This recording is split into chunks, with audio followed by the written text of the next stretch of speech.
Welcome to You Can Talk to Me, a Beatles podcast. It's time to make our way across the universe and talk all things John, Paul, George and Ringo. Well, Luca, thank you for joining me here on the podcast. It's great to sit with you and have the opportunity to talk through not only your current book, but a little bit of your own history as a Beatles author. So thank you.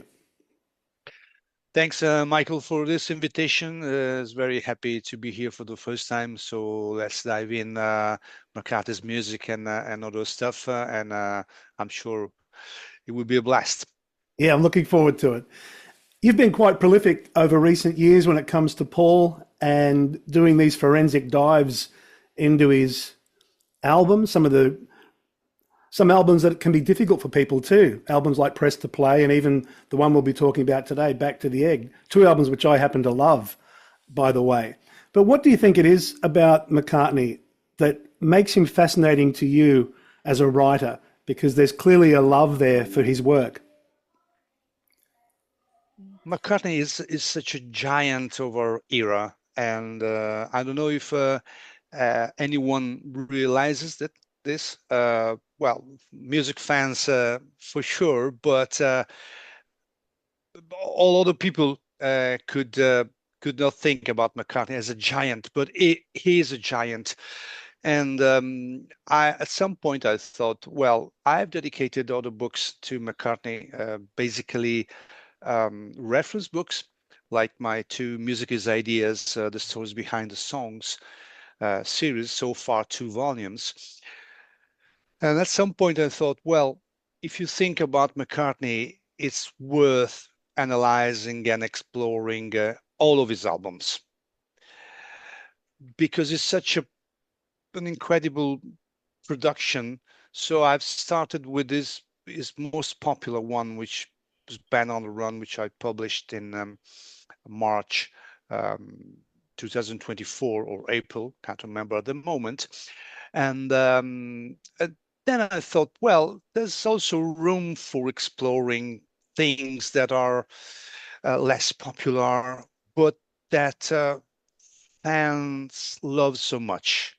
Yeah. So I started with Press to Play last year. And then in October, I also published this book on Back to the Egg, which is a very much revered album by fans.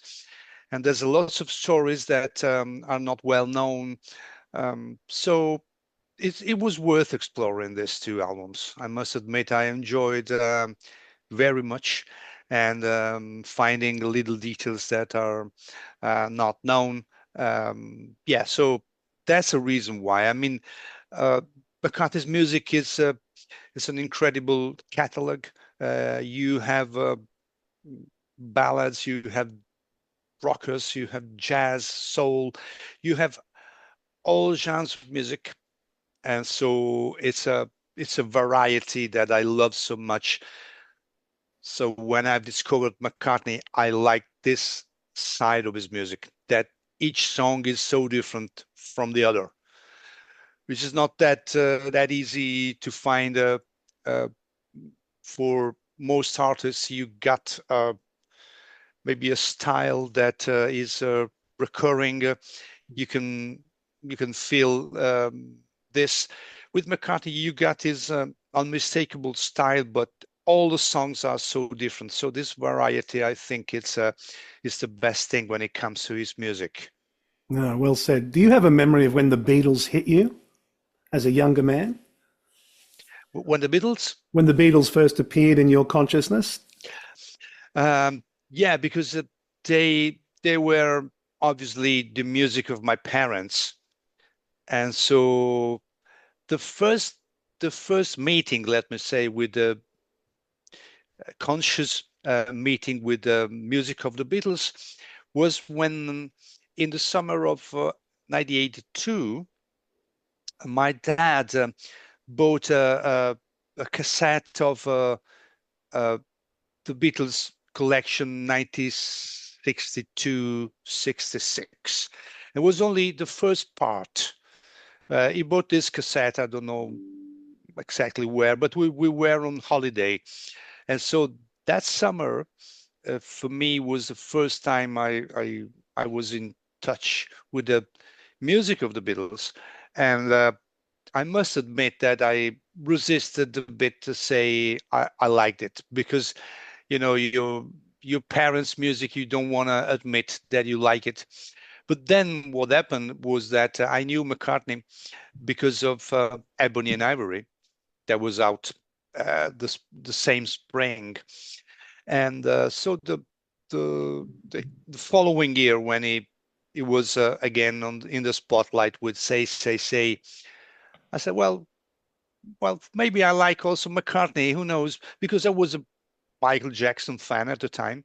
So I asked my mother to buy the record, and she came back with Pipes of Peace, and not with Say, the single, Ah, but with the album Pipes of Peace. But yeah, I started to listen to the album. I liked it very much. And so that started it all. yeah, I guess like millions of other people, the 62 to 66 album was my gateway. It's just the gift that keeps on giving, isn't it? The more you can endlessly go into the layers of that story, and it just continues to get richer.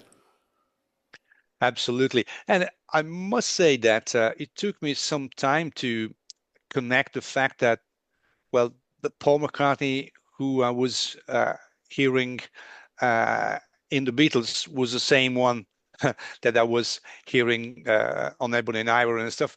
But it took me some time to connect the two things, because you say, well, this is an artist that started who started uh, many years ago, so it was kind of strange to some extent. But then I said, okay, I got it. Yeah.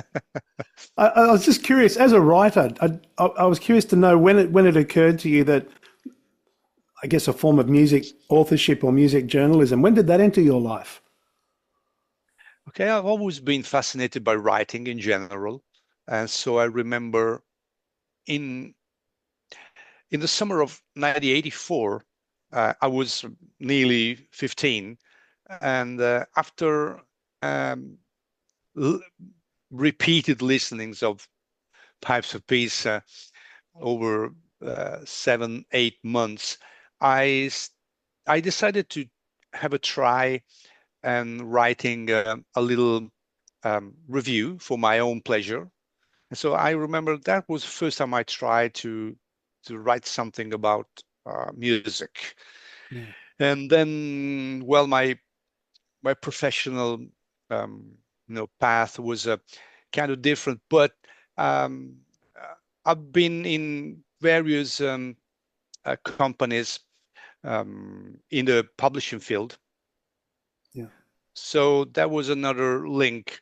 And then back in 2012, I started my career as a music journalist and author. I was called to review um, a book on the Beatles for an Italian publisher, and then I had another engagements and other stuff, and so I started there basically. Yeah. Yeah. That's terrific. Back to the Egg, the story of Wings' last album is the latest book, and it covers the creation of that wonderful album and the production of it, the musical elements that provided by the musicians that came together for that album. What do you think it is about this album out of 1979 that makes it special, and why do you think it's appreciated more by fans as years go on? Hmm. That's interesting because um, I was saying before that McCartney's music is, for me at least, but for many people, all about variety. So because you find so many different things on an album, so you find rockers, you find ballads, you find experimental stuff, and so for me, Back to the Egg has got all of these things. Uh, for the majority of fans, or at least for the slice of fans, I think it's a fascinating album because it's different from the previous ones. So let's say Speed of Sound or London Town. So it's filled with rockers. So it went down in history as a rocking album within McCartney's and Wings discographies. Mm. Okay. I think it's only partially true because yes, there are many rockers, there are aggressive guitars all over, but you find things like Arrow Through Me or Back Baby's Request, sorry, that are more in line with the melodic McCartney. So you get everything you can dream Mm. about and when it comes to McCartney's music, and also the experimental side of it. Uh, I must admit, my favorite Wings album is London Town, but the second one is Back to the Egg, and Mm. so I think it's a nice combination, these two albums. And I know we're still waiting for this archive collections. Who knows if we are going to be um, happy at some point about them.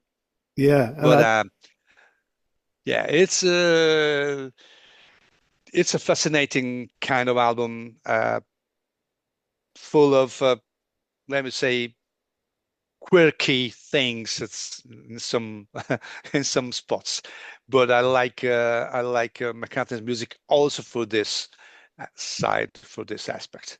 yeah, it's terrific. There's something to be said for how that album was put together. It wasn't just in a single studio. It's a fascinating story about how he moved the band around from one location to the other. Can you talk a little bit about that journey of how and where the album was recorded, and what do you think that Paul bringing in Chris Thomas to co-produce brought to that process, that sound? Hmm. Well, let's start from the choice of the producer because it's definitely one of the elements that added a certain character to the sound of the album. And we know that Chris Thomas had worked with the Beatles at the time of the White Album, so Paul knew him already.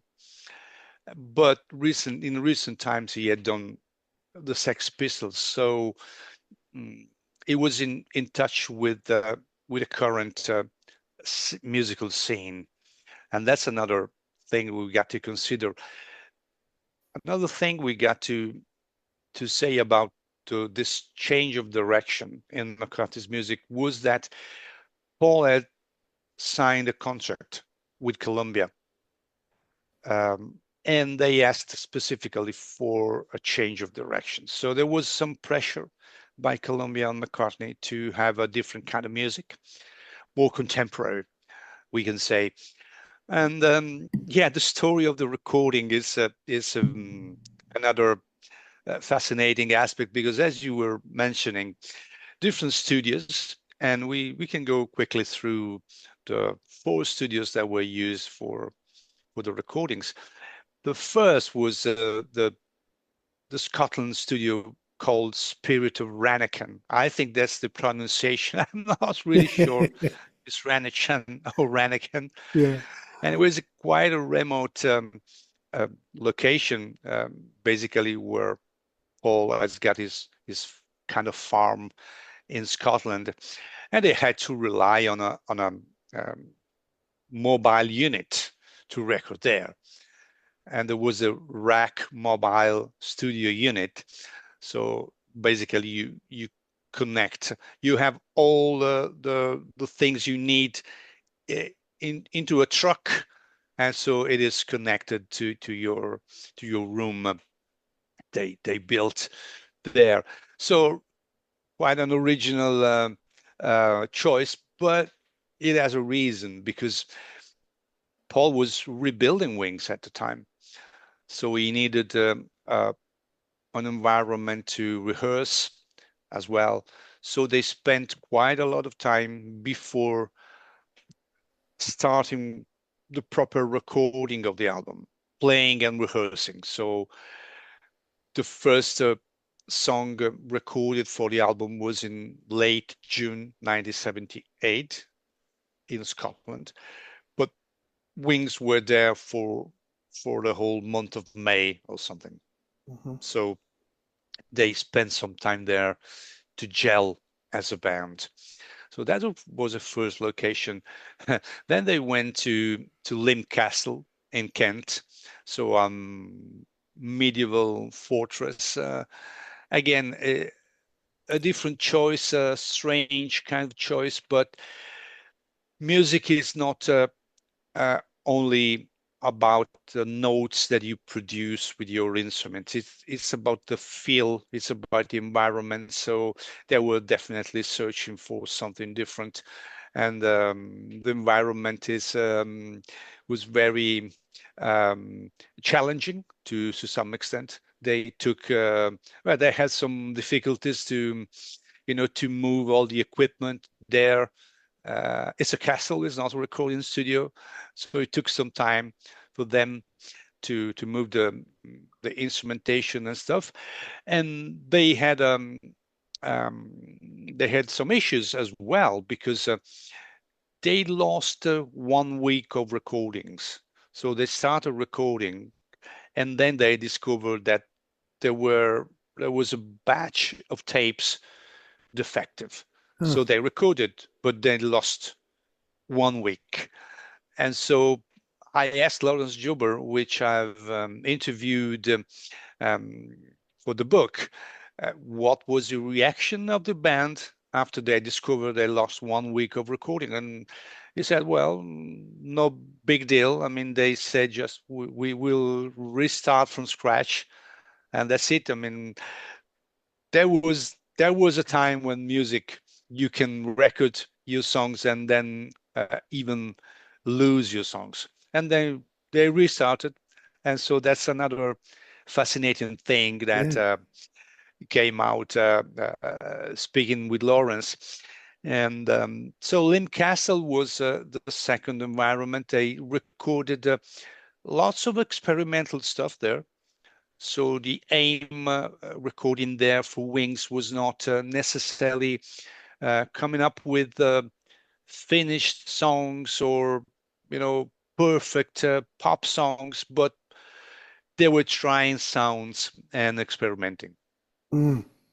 So the third location was Abbey Road for a couple of months at the end of 1980, 1978.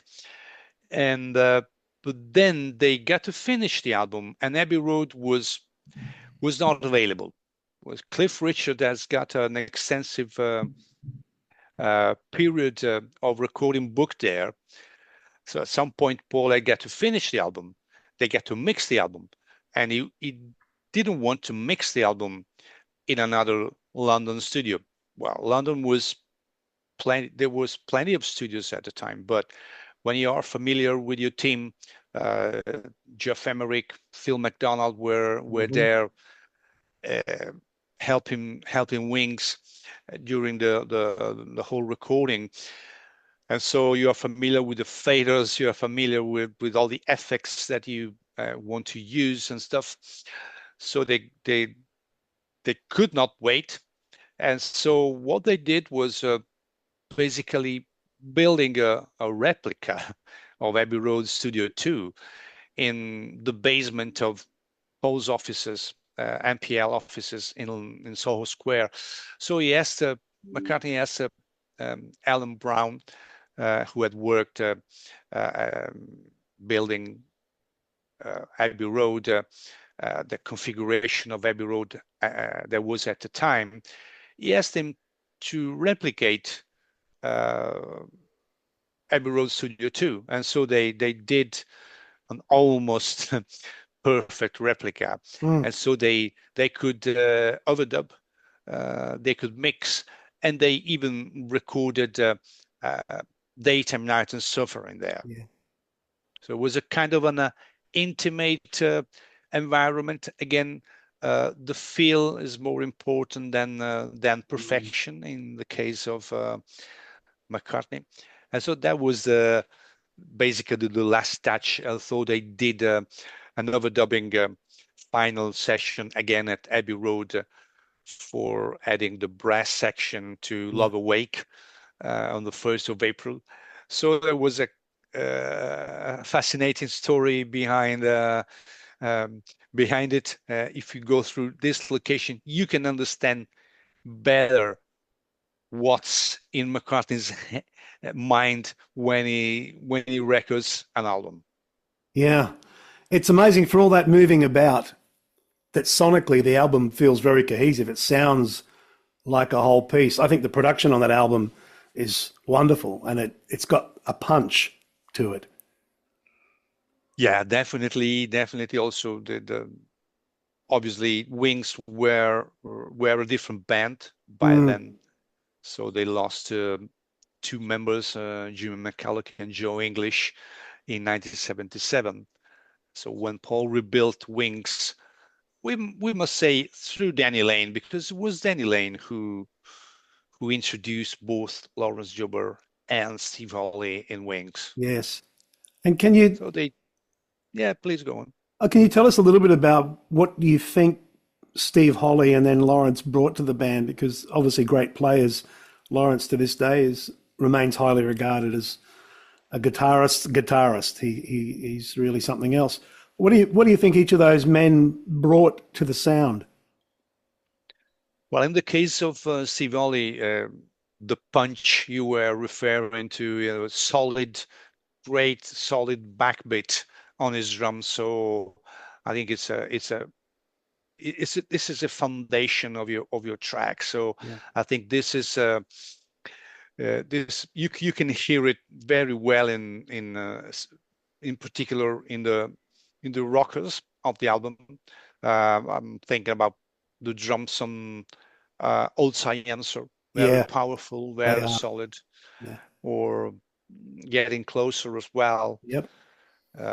Spin It On, you got all these drum rolls. I mean, great drumming all over the album. And in the case of Lawrence is such a versatile musician. So he's perfect for rockers, but he can do everything. You can do acoustics, even play some bass on the album. So that's another thing that you needed in Wings, having versatile musicians, because it was not necessarily the classic configuration of having a bass, two guitars, keyboards, and drums, because Paul is often playing piano, so you need someone providing the bass. Then at some point, Paul is also playing acoustic guitar. So again, you need someone else covering the bass or whatever you need. McCartney himself plays electric guitar. He plays everything, we know. So you need to have musicians who are very versatile and not they do not mean their role within the band as, okay, I'm an electric guitarist. That it didn't work like that in Wings. So also in the case of Steve Holley, there are lots of percussion in the album, lots of strange kind of percussion, and we have to remember also that Steve Holley played some piano when he was a kid, so he started playing piano. So he also came up with some ideas. One of them uncredited, but one of them was the middle section of Old Silencer. He came out with a chord sequence that is in the middle part of the song. Right. Yeah, fascinating. There's a clear energized McCartney for this album. I know that there was a wonderful attention to the promotion of the album within store. There was a lot of effort and energy in the packaging. I think it's one of the most iconic packaged albums. The cover art with Hypnosis had done that work on the cover art. I still remember as a kid seeing around in stores wondering, that guy looks familiar, but I don't know what that is. I don't know what that band is, and it captivated my imagination. But even down to, the Sunny Side Up, Side A, I can still remember getting the vinyl and seeing the egg in the center of the album, flipping it over and Over Easy. And I thought, he's obviously put a lot of time and effort and energy into this packaging. it felt like there was even, and I think history tells us this, that perhaps there was even a sense of, is this going to be a concept album with the whole reception Mm, opener? mm. And does it quite lean into that or not? Does it kind of step back from itself a little bit?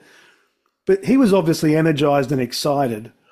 And I'm just curious, what do you think was doing that for him? You mentioned earlier, and I've heard Bob Geldof say the same thing that you'd said, that, to paraphrase, that Paul's always aware of what's going on around him. He's aware of what's happening musically. Do you think that's had something to do with how distinctly different that album sounds?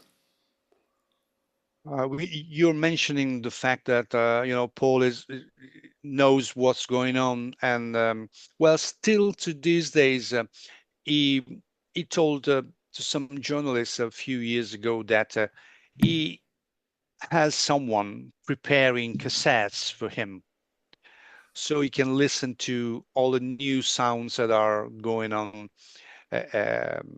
in music, and and that's a way to stay updated. You are updated about what happens. It's difficult, but you got to do it, because if you want to stay relevant, let me say, you need to understand what's going on.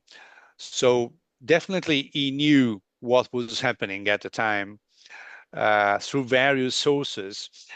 Also, we have to consider another thing, that most of McCartney's songs are written way before they are released. So let's just go through a couple of songs and Back to the Egg, and we can see that Getting Closer, for example, uh, was conceived around 1973, because there's a home recording made of Dustin Hoffman's house when he was there, and he wrote Picasso's last Yeah. words, a famous episode of him writing the song uh, at Dustin Hoffman's house.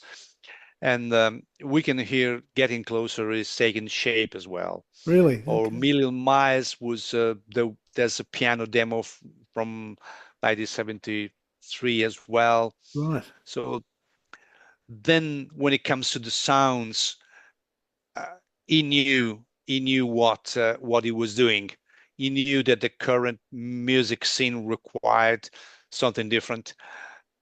So two new members of Wings, listening to music on the radio. He had his daughter um, Heather, very young at the time and being into punk. Yeah. So so that was another slice of inspiration, let me say, when it came to building an album that was definitely more in line with the current scene. Yeah. I'm curious, when you sat down with someone like Lawrence for the book, how valuable was that, to get time with someone that was obviously right there in the middle of all of it creatively? Oh yeah, that was fundamental. I mean, the the way I'm building this series of books is trying to have people who were there when they were recording, because the input they gave you, it's very important, not only in terms of musical anecdotes they can tell you, which, I mean, I'm very interested in knowing little things that happen in the studio, but also giving you uh, an inside perspective. With Lawrence, we talked about the dynamics within the band, the dynamics within Wings. There's always a big debate among McCartney fans. Um, well, were Wings a real band, or they were just sidemen to McCartney?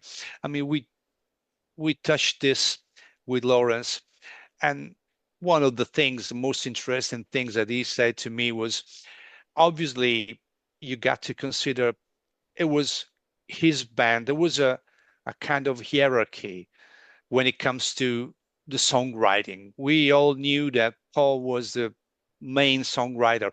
And in the case of Lawrence, he was quite young at the time, and so he was not really into songwriting so much.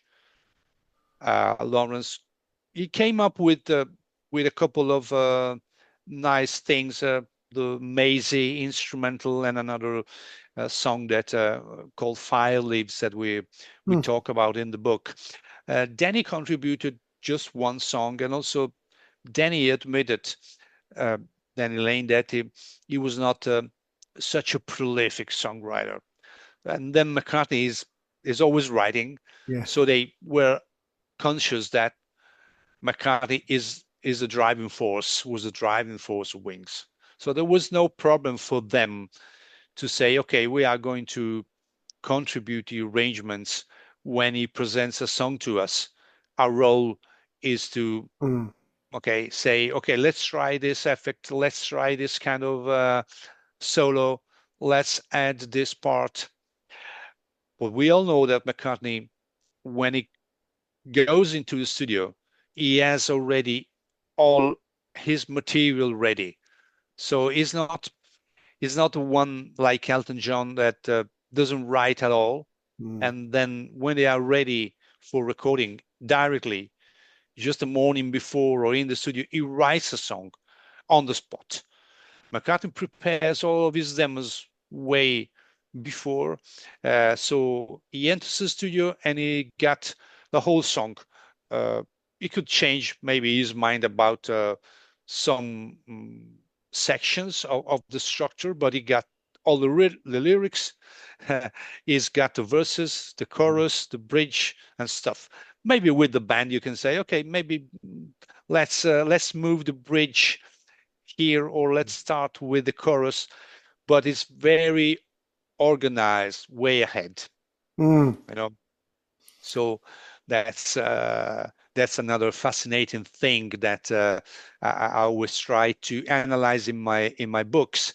So making people understand very clearly and simply, let me say, how these songs are built, because it's a very important aspect. So again, conversation with someone as Lawrence Juber, who was there, was really fundamental in shaping the book. I had other interviews that I've done in the past, one with Steve Holley as well. I managed to interview Kenny Jones, who was part of the orchestra session. And also I've interviewed Steve Howard, which played flugelhorn in the Wings horn section. So, you know, all these people tell the stories, and you can really build something interesting that is not only based on what I think about a specific song. The approach is more historical. It's more based on facts. But it could be very engaging as well. I mean, some people like speculation, let me say, or a different kind of book. In my case, it's built on these recollections and on a musical analysis, and all this aspect create anyway compelling kind of reading. I hope, but I'm sure it's like that. I see the sales are very positive for this book, and so that's a path I will follow again for future projects, because there's definitely room for doing this. Yeah, absolutely. How did you find the recall from Steve Holley? Was he able to reveal some of the process to you that maybe was a little bit revelatory or new? The interview I've done with Steve was via email many Ah, years ago. right. So Yeah. it was not a direct interaction. Yeah. So, and recently I was not in touch with him. I think he's busy playing and stuff. Yeah. With Lawrence was a kind of a 2 hour conversation. And so when it's a direct interaction, Yeah. you can explore things a little bit differently because it's back and forth. So you ask something, then the musician replies, and then there's a couple of things that you didn't know, and so you can develop the conversation. So it's Yeah. when it's an email, it's just a Q&A, you know. Yeah. But I was able to find other Steve Ollie's quotes from other interviews um, he have he have made through the years or decades with other people, and there's definitely something interesting. I just mentioned one. Sure. Um, when they were in Scotland as well, uh, sometimes they recorded outdoors, which is another very interesting aspect. And I touched this also with Lawrence because they did the same also at Limb Castle. Mm. Um, sometimes they records outside, and so there's all these different little details and anecdotes about the recordings. And so also Steve Ollie mentioned something about Wings recording outside, and he recording drums outside in the country, in the countryside. So Mm. that's not common to these No. days when everything is done inside. Everything got to be perfect. Yes. And music is a feel, as Yeah. I said before, and that's another proof of that. Mm. I understand that Lawrence dug into his own personal archive, providing images for the book. Were there particular images that he had fond memories of or special memories attached to them?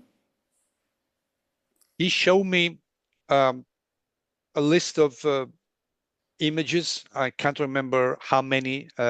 He took many pictures at a time, so he owns the pictures, and I think he at some point he created a small company to manage this content. So he presented me with, I don't know, just a slice of what he had. It was 30, maybe 20, 30 pictures, and I choose the ones I found most interesting or representative, or Yeah. they could cover what is said in the book well.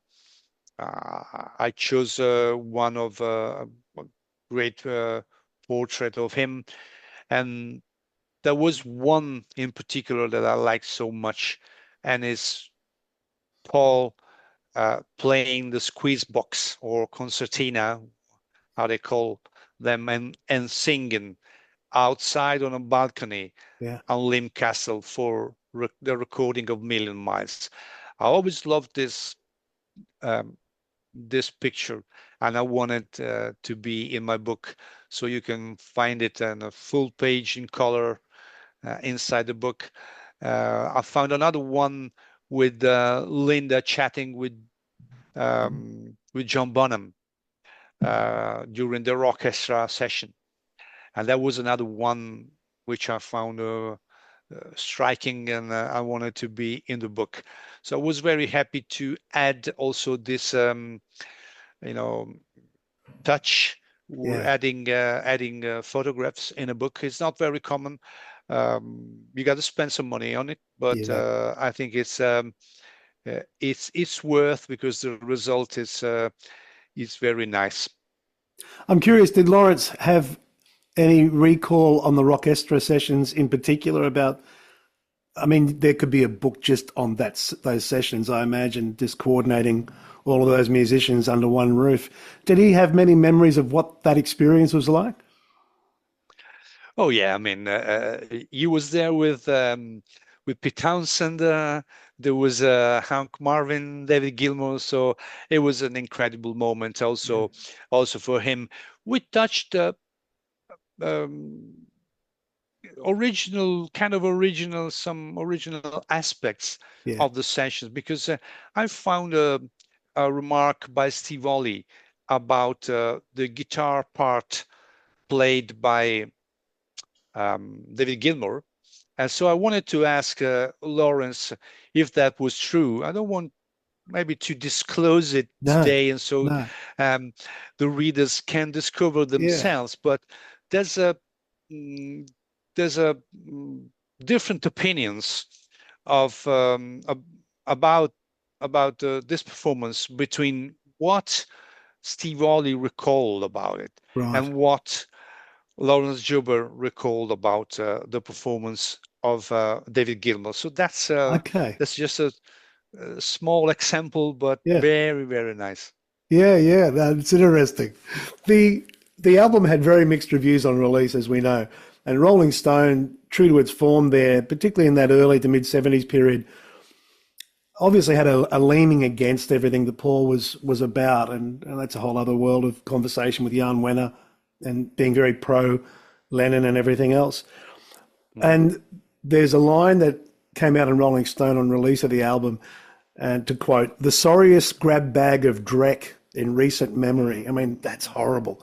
Uh, and Yeah. Paul, as I think we all know, Paul cares what you think. He Mm. cares what the reception is like. I've often wondered if part of that sting of the reception on release is a contributor to why we haven't seen an archive box yet. What do you think? Okay, first, yes, Paul cares about the reviews because we all care about our work. And Yeah. if you put out a work, and I'm a writer, so I can tell you when I see someone who's not happy for any reason. Fortunately, doesn't happen very frequently, but Mm, you know, you cannot win them all, as they say. And when someone is not happy, whatever is the reason of your work, then you're not pleased with it. You know, you can say, well, you you don't understand, but you're not pleased because it's human. So yeah. I think he's not pleased when he reads something that is not to his liking. Um, well, the fact that we don't have an archive collection connected to the reception that the album had at the time, I don't think this is a reason, because at this point, after Mm, nearly 50 years, yeah. I think that Paul don't even remember what they just said, Yeah. unless someone presents the reviews to him. But I think it's more connected to his inner feelings. For some reasons, I think last year or a couple of years ago, Lawrence Juber and Steve Ollie were at some fest, um, and someone asked them about this reissue, this the lack of the reissue, and I think they mentioned something that Paul is not too keen on the album, so it must be something connected to Right. maybe his current uh, feelings about this Yeah. album. We know that he had included um, Arrow Through Me on a compilation Yeah. quite recently. Hmm. So he's fond of this track, definitely. Probably he's not fond of other tracks of the overall concept of the album. Who knows? Someone at the time uh, thought that the album was too fragmented. You got these little pieces, reception, the broadcast on side two. There were two medleys. So we're open tonight, which is a kind of short song. Maybe it's got the same feel. I think at some point they got to do something on both London Town and Back to the Egg. That's my opinion. Yeah. Because you are overlooking Mud of Kintyre and also Good Night Tonight, which are two songs connected to these two albums, London Town and Back to the Egg, same period. So two big songs, two great successes that Wings had at the time. And so just Mud of Kintyre deserves a book on its own. I mean, yeah. And so the time will come. Yeah, no doubt. I think I've said this a few times, and I'm not the first to say it. I think I said it recently in the last episode too. It is a great period for Beatles authorship, and books like your own are contributing to that. That forensic, deep dive exploration of the work is important, and I think we're in a really good period for Beatles authorship. And you're right there in that front line. When you look at this album, for me, I think it's some of his strongest writing. I think it's some of his best vocal performances. He's really in good voice. I've always loved Getting Closer. Old Siam Sir, for me, stands up. What tracks leap out to you that have stayed with you over the years? If you had to maybe call you, I know it can change on any day. What tracks do you find you still have a fondness for as a fan? Well, my favorite, I try to choose maybe just, let me say 4. Let's choose 4. Getting Closer. Yeah. Because it's such a strong opening and the vocal is fantastic. Yes. I love the 2 ballads, let me say, that are closing the 2 sides. So Arrow Through Me, for me, is, if you analyze this song in harmonically, is the best one on the album. So Arrow Through Me, I love this song. And again, vocal performance is incredible because it goes from the deep tones to the falsetto all over. And I get a fondness for Baby's Request. I must admit that someone can say, well, okay, it's not really in line with the rest of the album, but I think it's it's an incredible song. And I mentioned Million Miles, and again, here I can hear another incredible vocal performance of McCartney. I even love his raspy kind of soft vocal on on the Winter Rose. Is that what we're speaking about? Oh, Winter Rose again, yeah. But there's so much to love with that album. There's a number of places I'm sure people can find the book. Where would you direct people to go to find Back to the Egg, the story of Wings' last album? Go on Amazon. There's all the websites of Amazon all over the world that has got a book available, or you can reach the website of the publisher, which is lilypublishing.com. So you can find it quite easily, or just Google my name and you can find me on Instagram, X, Blue Sky, Facebook, whatever. Wonderful. So you find contacts and websites and all the information you need. Terrific. I'll leave an Amazon link to the book here on this episode as well. So with all the work you've done to date, no doubt you've got plans for the future. You probably don't want to reveal too much now, but when you look ahead, what might be a passion project that's coming down the line? Okay, I mentioned 2 because one is it will be published in a couple of weeks. It's not McCartney related, but it's Beatles related. So it's a book of the same series on the album George Harrison, another 1979 album. I was lucky to interview the co-producer of the album, Russ Titelman, last summer. And I thought there was a valuable input, again, to build a book. on.